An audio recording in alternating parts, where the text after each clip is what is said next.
प्रिय छात्रों, नमस्ते हैं।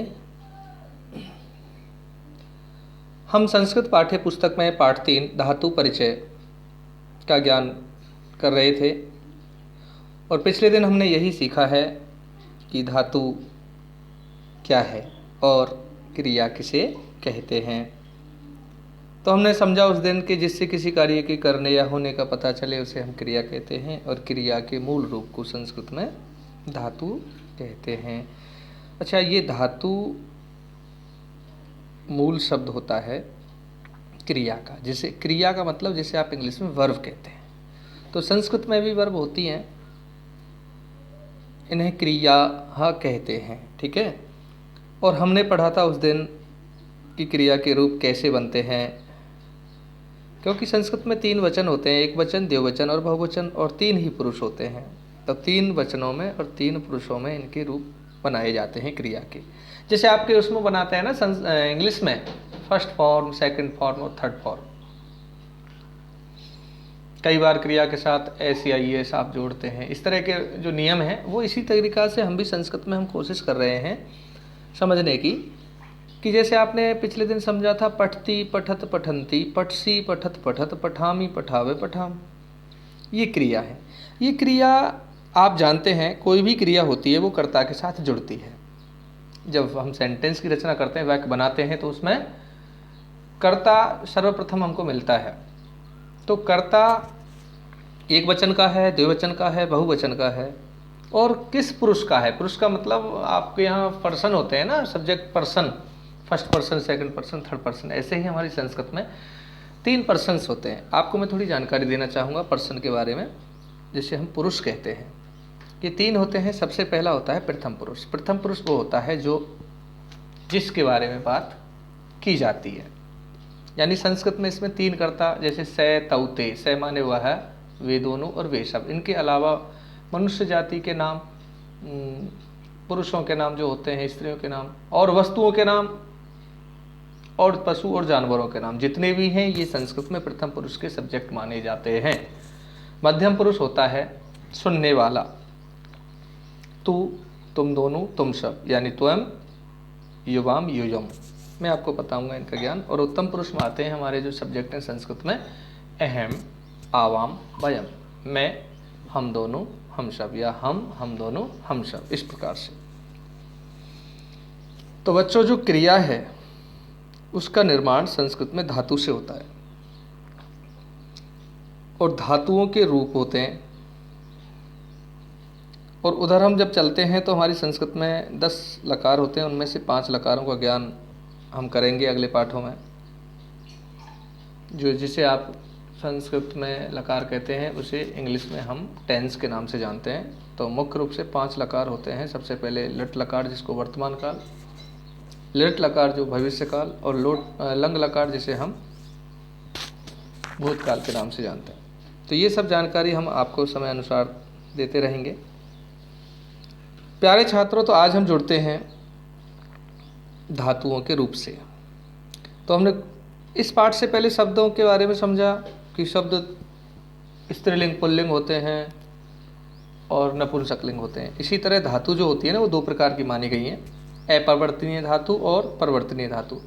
तो पिछले दिन हमने पढ़ा था कि अपरिवर्तनीय धातु हस, रक्ष, क्रीड, वध, नम, धाव, पठ, खेल, खाद, पच, भ्रम, ये 11 धातुएं हमारे पाठ में आई हुई थी। और मैंने आपको होमवर्क भी दिया था कि इन धातु के अर्थ सहित आप लिख करके हमें भेजें, लेकिन आपने नहीं भेजे। इसके लिए भी आप धन्यवाद के पात्र हैं, क्योंकि आप मानसिक संकीर्णता का ये परिचय है कि जो काम आपको दिया जाए उसको करने में आप आलस करते हैं। और हमने उस समय सीखा था, जैसे उदाहरण के लिए हस धातु का अर्थ होता है हंसना, और उसमें से एक वचन, एक जब हंसता है तो हसती मतलब एक हंसता है, द्विवचन में हंसता का मतलब 2 हंसते हैं, और बहुवचन में हसंती का मतलब अनेक हंसते हैं। अब हम बात करते हैं परिवर्तनीय धातुओं के बारे में, पेज नंबर 27 में। परिवर्तनीय धातु वे होते हैं, कौन सी धातु परिवर्तनीय होती हैं? जिन धातुओं के रूप में परिवर्तन आ जाता है उन्हें परिवर्तनीय धातु कहते हैं। तो धातु 2 प्रकार की हमने मानी है, एक तो अपरिवर्तनीय जिनमें परिवर्तन नहीं होता, और दूसरी परिवर्तनीय जिनमें परिवर्तन होता है। यानी लकार में जब रूप बनाएंगे तो वो बदल जाती हैं। तो पेज नंबर 27 पे आप नीचे देख रहे हैं परिवर्तनीय धातुएं, यानी जो बदलती हैं। पहली धातु है दृश्य। धातु का नाम दृश्य है, लेकिन लकार जब रूप चलते हैं तो पश्य में बदल जाती है। पश्य माने देखना, दृश्य माने भी देखना, पश्य माने भी देखना। और आप चित्र में देख रहे हैं 2 आंखें बनी हुई हैं और ये बालक देख रहा है। तो दृश्य और पश्य का अर्थ होता है देखना। अब इसके रूप जब चलते हैं धातुओं में, लकारों में, तो पश्यति, पश्यतः, पश्यन्ति। पश्यति का मतलब देखता है, पश्यत माने दोनों देखते हैं, और पश्यन्ति माने वे सब देखते हैं, सब देखते हैं। इस तरह से इसका अर्थ हम ग्रहण करेंगे। दूसरी धातु आप देख रहे हैं भू भव। भू धातु है और लकार में भव बन जाता है भू से। भू माने होना, तो भू से बनता भवति, भवतः, भवन्ति। ठीक है। अब यानी हुआ, हुए, हुए, इस तरह से हिंदी अर्थ होगा। अब हम देखते हैं पेज नंबर 28 की तरफ। 28 पर सबसे पहले धातु, अर्थ और एक वचन, द्विवचन, बहुवचन की तरफ सबसे पहले तीसरे नंबर पर पा धातु है और इसका रूप बदल गया है, परिवर्तन होकर के पिब बन जाती है और पिब का अर्थ होता है पीना। पिबती, पिबतः, पिबंती। पीता है, 2 पीते हैं और अनेक या पीते हैं, सब पीते हैं, इस तरह से। एक पीता है, 2 पीते हैं, सब पीते हैं। चौथी धातु आप देख रहे हैं गम। गम धातु से गच्छ रूप परिवर्तित होता है और गम या गच्छ का अर्थ होता है जाना। जैसे आप चित्र में देख रहे हैं बालक जा रहा है, तो गच्छति, गच्छतः, गच्छन्ति। एक जाता है, 2 जाते हैं, सब जाते हैं। 5वां त्रि परिवर्तित होकर के तर बन जाती है लकार में और इसका अर्थ होता है हिंदी में तैरना। चित्र अनुसार आप देख रहे हैं बालक पानी में तैर रहा है, तो तैरने की जो संस्कृत वर्ड है वो होगा त्रि और हिंदी अर्थ होगा तैरना। तो तरति, तरतः, तरंती। तरती मतलब तैरता है, तरते माने दोनों तैरते हैं, तरंती माने सब तैरते हैं। 6वां स्थान जो है उस पर लिखी हुई है स्था। स्था धातु जो तिष्ठ में बदलती है। कौन किस में बदलता है ये याद रखना है। स्था तिष्ठ में बदलती है और इसका अर्थ होता है रुकना या बैठना। चित्र में आप देख रहे हैं बाबूजी बैठे हैं कुर्सी पर, तो बैठने को जैसे आप इंग्लिश में सिट डाउन कहते हैं ना, उस तरह से हमारे यहाँ स्था कहते हैं, तिष्ठ भी कहते हैं। या हम क्लास में हम आपको बोल सकते हैं तिष्ठ, आपका मतलब समझेंगे क्या कि बैठना है। अब इसके जो रूप हैं कैसे बने हैं इस धातु के, तिष्ठति, तिष्ठत, तिष्ठन्ति। बैठता है, दोनों बैठते हैं, सब बैठते हैं। अब हम 7वें नंबर पर चलेंगे। दा धातु है, यच्छ में बदलती है और इसका अर्थ होता है देना। जैसे एक बालक दूसरे को पुस्तक दे रहा है यहाँ चित्र में, तो यच्छति, यच्छतः, यच्छन्ति। यच्छति माने देता है, यच्छते माने दोनों देते हैं और यच्छन्ति माने सब देते हैं, सभी देते हैं, इस तरह से। 8वें नंबर पर घ्रा। घ्रा का परिवर्तित रूप है जिघ्र। जिघ्र का अर्थ होता है हिंदी में सूंघना। छात्रा सूंघ रही है फूल को, देख रहे हैं आप। इसके रूप बनते हैं जिघ्रति, जिघ्रत, जिघ्रन्ति। जिघ्रति का अर्थ होता है सूंघता है। जिघ्रत का मतलब वे दोनों सूंघते हैं और जिघ्रन्ति का मतलब वे सब या सब सूंघते हैं। 9वें नंबर पर जो धातु हमारे यहाँ लिखी हुई है, देख रहे हैं पुस्तक में हम, नी। नी का अर्थ होता है नय। नय का मतलब हिंदी में ले जाना। जैसे आप चित्र में देख रहे हैं लड़की कोई वस्तु लेकर जा रही है, तो इसके रूप बनते हैं नयति, नयतः, नयन्ति। ले जाता है, वे दोनों ले जाते हैं और वे सब ले जाते हैं। इस प्रकार हम चाहते हैं कि हमारे बच्चे सभी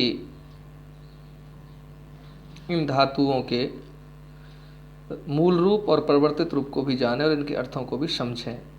ये हमारी परिवर्तनीय धातु हैं जिनमें परिवर्तन हो जाता है। आप देख रहे हैं पहले वाली धातुओं में केवल एक शब्द आया था और यहाँ देख रहे हैं धातुओं में 2 शब्द आए हैं, फिर उसके बाद अर्थ आया है। तो आपको ये समझना है, ये संस्कृत की वर्ब है। और ये वर्ब प्रत्येक बालक को याद रखनी है और याद करनी है कंठस्थ, क्योंकि इनको बिना पढ़े समझे हम पाठ का अर्थ नहीं कर सकते। जैसे आप इंग्लिश में ट्रांसलेट करते हैं तो क्रिया का ज्ञान, वर्ब का ज्ञान बहुत आवश्यक है, उसी तरह संस्कृत में इन वर्बों से ही हम लोग अनुवाद कर पाएंगे, ट्रांसलेट कर पाएंगे। तो उसके लिए आप इनको याद करें। अब देखिए इस पाठ में नई धातुओं के लिए आप देख रहे हैं नई धातुएं।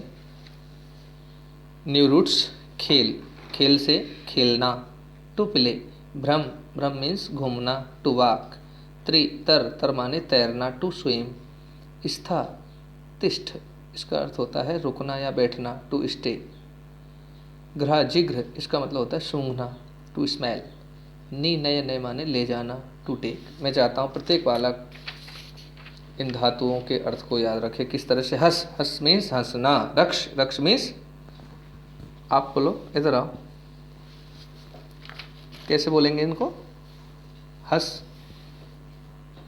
बोलिए, हंसना, रक्ष, रक्षा करना, रक्षा करना, क्रीड़, खेलना, खेलना, वद, बोलना, बोलना, नमः, नमस्कार करना, धाव, दौड़ना, दौड़ना, पठ, पढ़ना, पढ़ना, खेल, खेलना, खेलना, खाद, खाना, खाना, पच, पकाना, भ्रम, घूमना, घूमना, दृश्य। अब हम परिवर्तनीय धातुओं की तरफ चलते हैं। दृश्य, पश्य, दोनों, देखना, देखना, भू, भव, होना, होना। अब देखते हैं पेज नंबर 28 पर।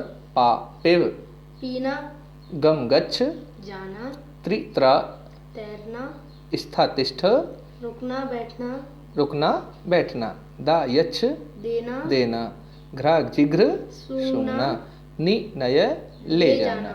इस तरह देखो इंग्लिश में आप एक एक लेटर याद करते हैं, जैसे PLAY, प्ले, प्ले माने खेलना, तो वहाँ पे आपको स्पेलिंग्स भी ध्यान देनी पड़ती है ना। इसी तरह आपको यहाँ ये कैसे लिखी गई हैं ये भी आपको ध्यान करना है कि गम कैसे लिखा जा रहा है, त्रि कैसे लिखा जा रहा है, स्था कैसे लिखेंगे, दा कैसे लिखा हुआ है, घ्रा कैसे लिखते हैं, नी कैसे लिखते हैं, है ना।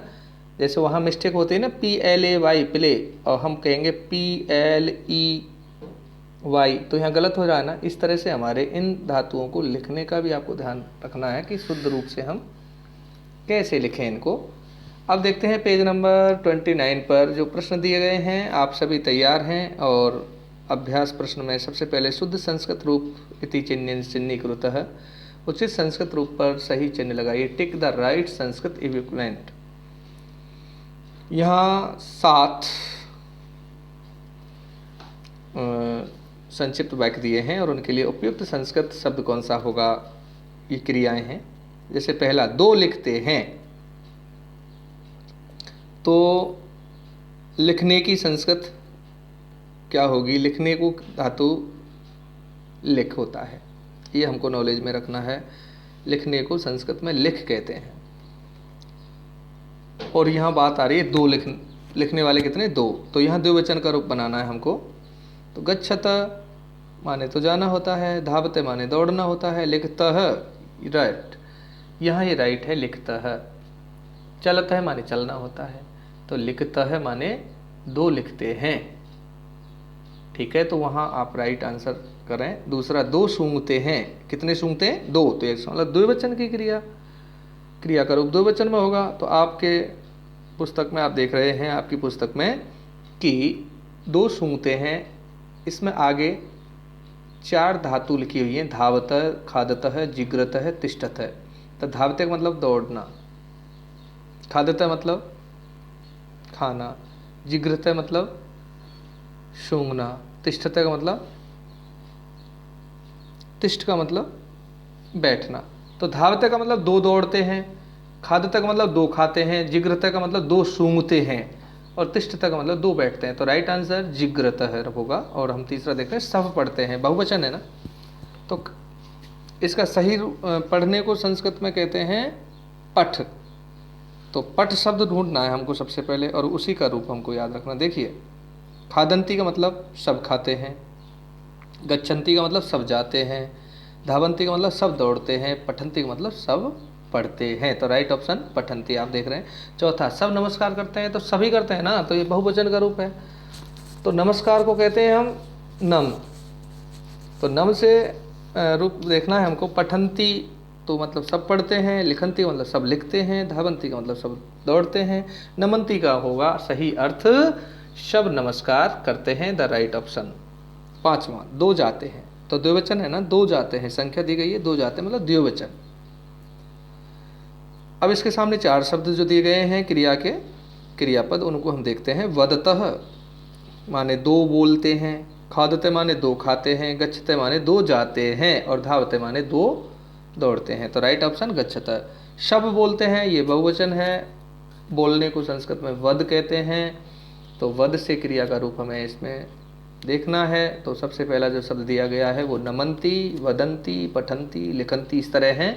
तो नमन्ति का मतलब है सब नमस्कार करते हैं, वदन्ति का मतलब है सब बोलते हैं, पठन्ति का मतलब सब पढ़ते हैं, लिखन्ति का मतलब सब लिखते हैं, तो हमारा राइट ऑप्शन यहाँ वदन्ति होगा। सातवां, एक देखता है, यानी एक वचन की बात है, तो एक वचन के लिए देखने को कहते हैं संस्कृत में पश्य, है ना। तो यहाँ हम देख रहे हैं हसति माने एक हंसता है, गच्छति माने एक जाता है, पश्यति माने एक देखता है, और चलती माने एक चलता है, तो राइट ऑप्शन आप देख रहे हैं पश्यति। अब एक बार आप देख सकते हैं, दो लिखते हैं संस्कृत में लिखत, दो सूंघते हैं जिग्रतः, शव पढ़ते हैं पठन्ति, सब नमस्कार करते हैं नमन्ति, दो जाते हैं गच्छत, शव बोलते हैं वदन्ति, एक देखता है पश्यति। इस तरह से हमने ये क्रिया के रूप यहाँ समझे हैं। अगली बात हम देख रहे हैं, प्रश्न संख्या 2 पर अंकित रिक्त स्थानानि पूरयत, रिक्त स्थान पूरे कीजिए, फिल इन द ब्लैंक्स। हाँ, ध्यान दीजिए, यहाँ पे 7 धातु दी गई हैं, और इन धातुओं के एक वचन, द्विवचन और बहुवचन में रूप बनाने हैं। सो हम हमारे लिए बीच बीच में कुछ रूप दिए भी हैं, और जो खाली हैं उस जगह पर हमको लिखना था। तो हाँ, धाव से क्या बनेगा, धावती, धावतः, धावन्ति, हस्ते बनेगा हसति, हसतः, हसन्ति, पच से बनेगा पचति, पचतः, पचन्ति, पा से होगा पिबति, पिबतः, पिबन्ति, भव से होगा भवति, भवतः, भवन्ति, और क्रीड से होगा क्रीडति, क्रीडतः, क्रीडन्ति, और लिख से होगा लिखति, लिखत, लिखन्ति। बेटा, इन क्रियाओं को आप सही सही शुद्ध रूप में पढ़ना सीखिए, और उनको याद भी करिए किस तरह से क्रियाओं के रूप एक वचन, द्विवचन और बहुवचन में बनाए जाते हैं। देखिए, आपके ही समान एक बालक है, वो आपको इनको बोल के सुनाएगा, रिक्त स्थानों में जो धातुओं के रूप हैं एक वचन, बहुवचन, द्विवचन में कैसे शुद्ध तरीका से पढ़ेंगे। आप सुने, सुनाओ जी। धावति, धावते, धावन्ति, हस्ति, हसते, हसन्ति, पचेति, पचेते, पचन्ति, पिबति, पिबते, पिबन्ति, भवति, भवते, भवन्ति, क्रीडित, क्रीडति, क्रीडति, क्रीडतः, क्रीडन्ति, लिखति, लिखति, लिखन्ति। एक बार हम और कोशिश करेंगे, कैसे बोलेंगे, सबसे ऊपर वाला, धावति, धावतः, धावन्ति, हसति, बोलिए साथ में, हसतः, हसन्ति, हसन्ति, पचति, पचति, पचतः, पचतः, पचन्ति, पचन्ति, पिबति, पिबति, पिबतः, पिबतः, पिबन्ति, पिबन्ति, भवति, भवति, भवतः, भवतः, भवन्ति, भवन्ति, क्रीडति, क्रीडति, क्रीडतः। क्रीडतः। न से क्यों बोल रहे हैं आप, गलत बोल रहे हैं ना, उच्चारण सही करिए। डे है, न नहीं है, न नहीं है, ये पंचम अक्षर नहीं है, वर्णमाला में आप जानते हैं ये डे डमरू वाला है। तो कैसे बोलेंगे, शुद्ध उच्चारण पर ध्यान दीजिए। क्रीडति, क्रीडति, क्रीडतः, क्रीडतः, क्रीडन्ति। क्रीडन्ति। अब नन्ति बोल रहे हैं ना, नन्ति बोलो, क्रीडति, क्रीडति, क्रीडत, क्रीडते, क्रीडन्ति। क्रीडन्ति। अब लिख को हम बोलेंगे लिखति, लिखति, लिखतः, लिखतः, लिखन्ति। लिखन्ति। हाँ, तो आप इन सभी बच्चों से कह सकते हैं कि आपकी तरह ही बोलने का अभ्यास करें। कहिए, सभी क्लास में जो छात्र हैं वो इस तरह से बोलने का अभ्यास करेंगे तो निश्चित रूप से शुद्ध संस्कृत का वाचन आप कर सकेंगे।